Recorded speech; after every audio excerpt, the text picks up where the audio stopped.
Hello everyone आज video को आपण मानक स्वागत।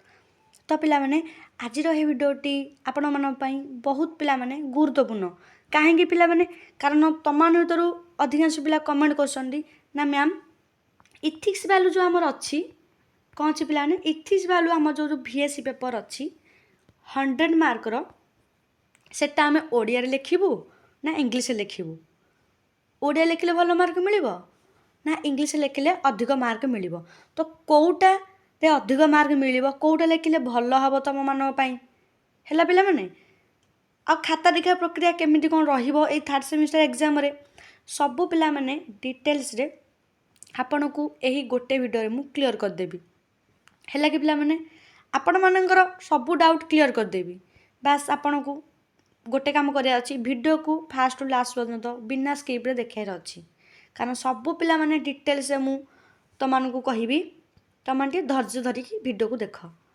आउ तापूर्व कह रखी पिला माने जेहेतु इथिक्स वाल तुम compulsory subject arts science commerce 100 mark पिला माने तो पिला माने एथिरु तुम माने मार्क स्कोर करि परिबो अधिक इथिक्स वैल्यू रे कारण कोर पेपर तो कथा कहि परिबिनी किंतु कंपलसरी सब्जेक्ट तुम कंपलसरी सब्जेक्ट पिला माने तुम माने अधिक मार्क स्कोर करा तुम बेसी चांस अच्छी।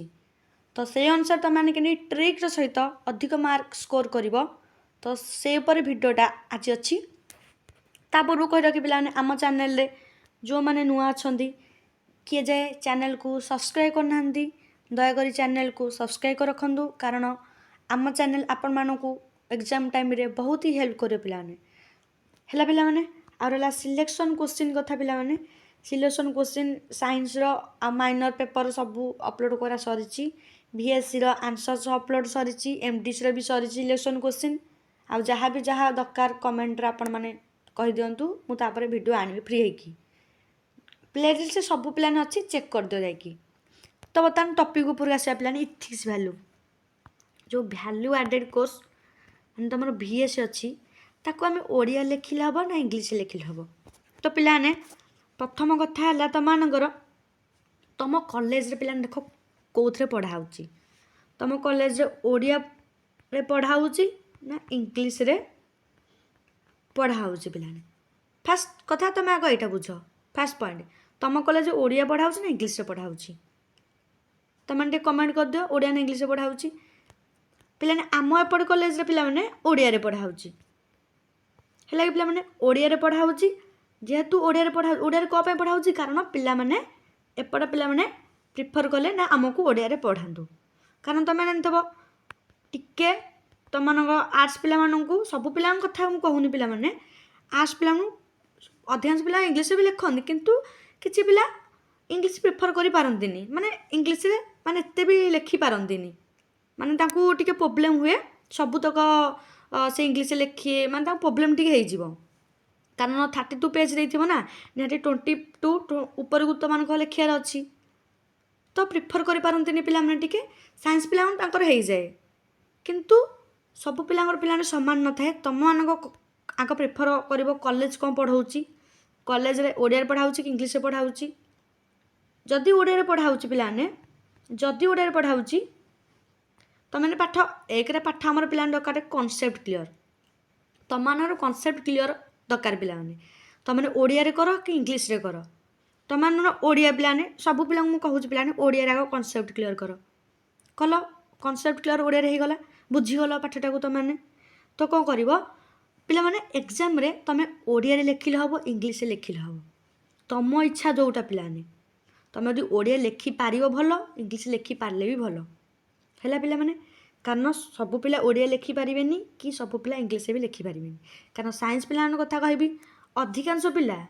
माने तांको टिके माने अनकम्फर्ट लगे ओडिया लिखिया पई कारण तांकर इंग्लिश अभ्यास जाइथिबो ना आउ हठात कि ओडिया लिखिया तांको टिके प्रॉब्लम हो जिवो है कि पिला माने तो तुम देख तुम कोटा बेटर दे पारिबो मु तो कहूँ आम मानकर पिला जो इथिक्स वैल्यू थिला 25 मार्कर है कि पिला माने आम मानकर जो इथिक्स वैल्यू थिला 25 मार्कर 25 मार्कर आम कॉलेज रे पिला माने सबू पिला आमे ओडिया लिखुथुलु पिला आमर साइंस तथापि आमे कोन करथुलु ओडिया लिखुथुलु है पिला माने କିଛି କିଛିଟା ପିଲା ଥାଆନ୍ତି, ଅଳ୍ପ କେତେଟା ପିଲା ସାଇନ୍ସର ସେମାନେ ଇଂଲିଶରେ ଲେଖନ୍ତି। କ'ଣ କହୁଛି ମୁଁ ଆଶା କରୁଛି ତୁମେ ବୁଝିପାରୁଥିବ। ଆମେମାନେ ବି ପିଲାମାନେ ଥିଲା ବେଶିକି ଓଡ଼ିଆରେ ଆମେମାନେ ଲେଖୁଥିଲୁ।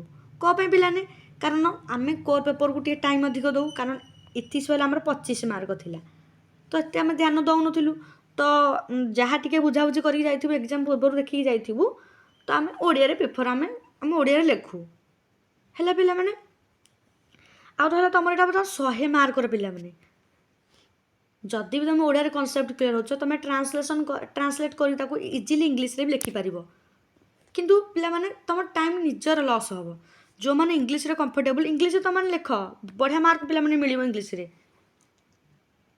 ଇଂଲିଶକୁ ଖରାପ କୁହାଯାଉନି, ଇଂଲିଶ ଲେଖ। ତୁମର ଯଦି ଇଂଲିଶ ଲେଖିବାର ଇଚ୍ଛା ତୁମର ଅଛି ତାହେଲେ ଲେଖ, କିନ୍ତୁ ଭଲସେ ଲେଖ।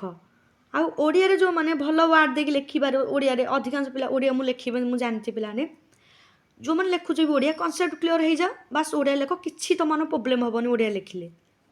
ଆଉ ଇଂଲିଶ ଯେଉଁମାନେ ଲେଖୁଛ ସେମାନେ ଇଂଲିଶରେ ପଢ଼ିବେ, ବୁଝିବେ। ଯଦି ଓଡ଼ିଆରେ ବି ବୁଝୁଛନ୍ତି ସେଟାକୁ ଟ୍ରାନ୍ସଲେଟ୍ କରିକି ତୁମେ ଇଂଲିଶରେ ବି ଲେଖିପାରିବ।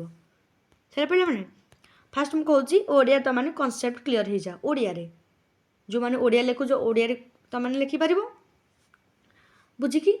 ଆଉ ଜଣେ ଇଂଲିଶ ତୁମେ ଓଡ଼ିଆ ବୁଝିଥିବ, ତାକୁ ଟ୍ରାନ୍ସଲେଟ୍ କରିକି ଇଂଲିଶ ବି ଲେଖିପାରିବ। ନହେଲେ ତୁମର ଡାଇରେକ୍ଟ ଇଂଲିଶ ଆନ୍ସର୍ ଆସୁଛି ଭାରି, ତାକୁ ପଢ଼ିକି ତୁମମାନେ ବି ଲେଖିପାରିବ। ତୁମକୁ ଯେଉଁଟା କମ୍ଫର୍ଟ ଲାଗୁଛି, କାରଣ ମୋ କଥା ପିଲାମାନେ ଯଦି କହିବି ମୁଁ, କାରଣ ଦେଖ ଆମେ ସାଇନ୍ସ ପଢ଼ିଲୁ ପାଖାପାଖି +2ରେ ଆମେ ସାଇନ୍ସ ପଢ଼ିକି ଆସିଲୁ, ଇଂଲିଶରେ ଟୋଟାଲ୍ ଇଂଲିଶରେ ଲେଖିଲୁ। ଆଉ ରହିଲା ପିଲାମାନେ +3ରେ ତ ଇଂଲିଶ ଲେଖିଲୁ, କିଛିଟା ଖାଲି କମ୍ପଲସରି ପିଲାମାନେ ପେପର୍ ଅଛି ଯେଉଁଟାକି ଆମେ ପିଲାମାନେ ଓଡ଼ିଆରେ ଲେଖିଲୁ। ପିଲାମାନେ ବିଶ୍ୱାସ କରିବୁ, ଯେତେବେଳେ ଫାଷ୍ଟ ଆମେ ଓଡ଼ିଆରେ ଲେଖିଲୁ ନା, ମାନେ ଏମିତି ଅକ୍ଷର ତ ଯାହା ତ ଆମେ ଇଂଲିଶରେ ଲେଖି ଆସିଛୁ, ଅକ୍ଷର ଟିକେ ଏପଟ ସେପଟ ଯାହା ତ ହେଲା, ଆଉ ପ୍ରାକ୍ଟିସ୍ ନଥାଏ ଗୋଟେ ଇଂଲିଶଟା ଲେଖିବା ପାଇଁ। ମାନେ ଇଂଲିଶଟା ଲେଖା ପ୍ରାକ୍ଟିସ୍ ଆମର ଅଛି, ଓଡ଼ିଆ ଲେଖିବା ପାଇଁ ପ୍ରାକ୍ଟିସ୍ ଆମର ନଥାଏ। କଷ୍ଟମଷ୍ଟେ ଆମେ ଓଡ଼ିଆରେ ଲେଖୁ।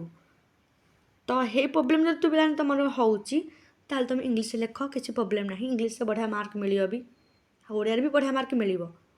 ତ ଟିକେ ଲେଖି ଜାଣିବା ଦରକାର ପିଲାମାନେ। ହେଲା ପିଲାମାନେ, କ'ଣ କହିଲି ବୁଝିପାରିଲ? ଲେଖି ଜାଣିବା ଦରକାର ଭଲରେ ଟିକେ। ଓଡ଼ିଆରେ ଭଲ ମାର୍କ ମିଳିବ ପିଲାମାନେ, ଇଂଲିଶରେ ବି ମିଳିବ। ହେଲା ପିଲାମାନେ, ଯେଉଁଟା ତୁମମାନଙ୍କୁ ଭଲ ଲାଗୁଛି ତୁମମାନେ ସେଇଟାରେ ଦିଅ। ତୁମେ କେଉଁଟା ଅଧିକ ମାର୍କ ଉଠେଇ ପାରିବ। ହେଲା ପିଲାମାନେ, କେଉଁଟାରେ ତୁମେ ଅଧିକ ମାର୍କ ଉଠେଇ ପାରିବ ସେଟା ତୁମେ ଉପରେ ଡିପେଣ୍ଡ କରେ। ଯେଉଁଟା ତୁମର ମାନେ ଅଧିକ ତୁମେ ସ୍କୋର୍ କରିପାରିବ ଭାବୁଛ, ଯେଉଁମାନଙ୍କର ଟିକେ ଟିକେ ଇଂଲିଶ ହେଉନି ସେମାନେ ଓଡ଼ିଆ ଲେଖିବେ, କିଛି କଥା ନାହିଁ ପିଲାମାନେ। ଏଥିରେ ଇଜିଲି ତୁମେ ଓଡ଼ିଆ ଲେଖିପାରିବ, ମାର୍କ ତୁମକୁ ବଢ଼ିଆ ମିଳିବ।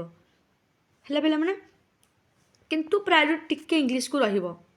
ହେଲା ପିଲାମାନେ, ଯଦି ଗୋଟେ ପିଲା ଓଡ଼ିଆ ଲେଖୁଛି, ଗୋଟେ ପିଲା ଇଂଲିଶ ଲେଖୁଛି, କିନ୍ତୁ ଯେ ଇଂଲିଶ ଲେଖିବ ତା ପ୍ରାୟୋରିଟି ଟିକେ ଅଧିକ ରହିଯିବ।